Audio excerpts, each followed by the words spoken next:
So during this video we're going to cover the following. So there's going to be a justification for the switch to industry compatible keymap. We're going to go over how to change to the industry compatible keymap. We're going to go over some key viewport navigation.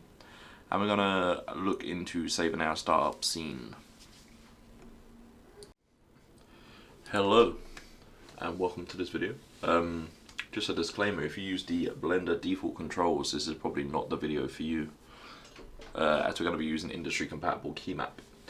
So to start with, I'm just going to go over some justifications to why we're going to be using industry compatible keymap. If you're jumping between loads of different softwares, so going from Blender to Substance Paint to Unreal, Unity, whatever other software you're using, ZBrush, maybe not ZBrush, camera controls on that are pretty different. Each software you go into, you're going to have to relearn the camera controls. So sticking to one consistent camera controls throughout is going to save you loads of time, and you're not going to have to keep relearning the camera for each individual software you're using.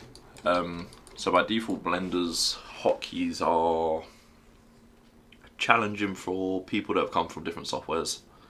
Even something as simple as W, E, and R for position, rotation, and scale. Completely different hotkeys, so G for grab in Blender. So it takes a while to get your head around, or you can just not learn them. So my justification is mostly based on time. Why relearn something that you already know and you have the option to change it to what you do know? So to start with, I'm going to show you how to change the keymap. So in Blender, if I go to Edit, Preferences, Keymap, the drop down where it says Blender, and then set it to industry compatible. So you can go into these different drop down menus. It might be a waste of your time because you're probably already going to know most of them from different softwares, and the rest you'll kind of figure out on the way. So I can close this Blender Properties, Preferences window. Okay, so basic viewport navigation. If I hold down Alt and left click, I can rotate my camera. Or alternatively, I can use this little view sphere in the top right. If I hold down Alt and middle mouse click, I can pan.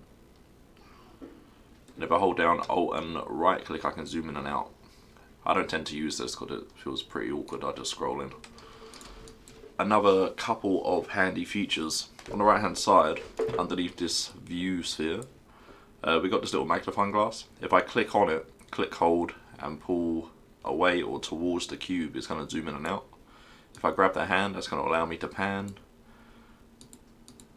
and obviously the view cube to rotate. The other two, that's to get into your camera view, and this one is for graphic view. So if you're on a laptop and using a touchpad, sometimes it is quite handy to have all these buttons up here. So another option that is in Blender, if I was to zoom really far out with my cube selected and I press F on my keyboard, that's going to focus on the selection. So wherever I am in the scene, so if I click on the light and I press F, it's going to focus my camera to it. This is really handy when you're editing small bits of geometry. So one last thing I'm going to show you is how to change your startup scene. So each time you open Blender, you don't want it to go back to Blender default controls, you want it to stay on industry compatible. You may also notice that my cube looks slightly different to yours. I've got these nice highlights and a bit of shadowing on the sides. So on the top right hand side, you will see a little drop down. If you turn on cavity, which is basically ambient occlusion, and set the type to both, you will have a bit of a better look. So in later episodes when we come to editing, you'll really see that you get some nice ambient and some nice highlights on your models. So find a camera position that you like, and then go to File, Defaults, Save Startup File, and then press Save Startup File again. Boom. So now every time we open a new scene, so we go to File, New, General, don't save, it's going to give me that same scene.